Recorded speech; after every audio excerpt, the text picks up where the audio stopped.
शेतकऱ्यांवर गुन्हे दाखल केलेले मागे शेतकऱ्यांवर गुन्हे दाखल केलेले मागे शेतकऱ्यांवर गुन्हे दाखल केलेले मागे शेतकरी एकजुटीचं आमच्या मागण्या मान्य करा नाहीतर खुर्च्या खाली करा आमच्या मागण्या मान्य करा नाहीतर खुर्च्या खाली करा।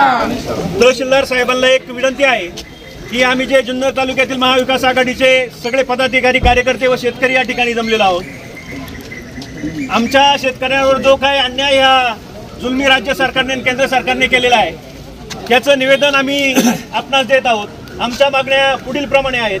आपण जुन्नर तालुका बिबटमुक्त करावा, तसेच शेतकऱ्यांसाठी दिवसा 3 फेज लाईट द्यावी, शेतकऱ्यांच्या मालावरती जी निर्यात बंदी लावलेली आहे ती निर्यात बंदी आपण तात्काळ उठवावी, शेतकऱ्याच्या दुधाला 40 रुपये हमी भाव द्यावा आणि शेतकऱ्यांच्या वरती जे आंदोलनामध्ये जे गुन्हे दाखल झालेले आहेत ते गुन्हे आपण प्रथम लक्षणी तात्काळ गुन्हे मागे घ्यावेत आणि शेतकऱ्यांना या 10 वर्षामध्ये या सरकारने जे नाडलेलं आहे, आज माझा शेतकरी पूर्णपणे मेटाकुटीला राहिलेला आहे, कर्जबाजारी झालेला आहे। म्हणून शासनाला एक तुमच्याकडून आम्ही विनंती करतो की शेतकऱ्याची संपूर्ण कर्जमाफी करावी। या मागण्या आपल्याकडे आम्ही देत आहात, आपण मुख्यमंत्र्यांकडे द्यावे अशी आपल्याला विनंती करतो।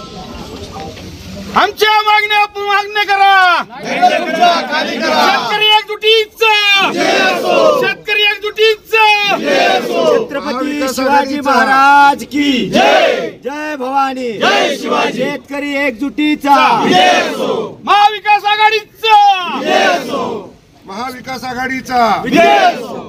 सर, बिबट्याचा प्रश्न तालुक्यामध्ये गंभीर आहे, प्रश्न मार्गी लागत नाही, अनेक वेळा लोक आंदोलन करतात, मोर्चे काढतात, सर काय सांगाल?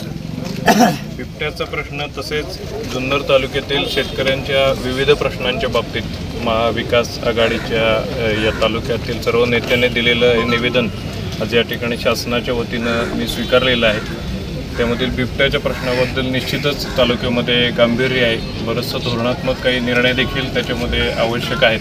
त्यामुळे आपलं जे निवेदन मी स्वीकारलेले आहे ते वरिष्ठ कार्यालयाकडे मी लवकरात लवकर पाठवून देण्याचं आश्वासन या ठिकाणी मी आपल्याला। थँक्यू।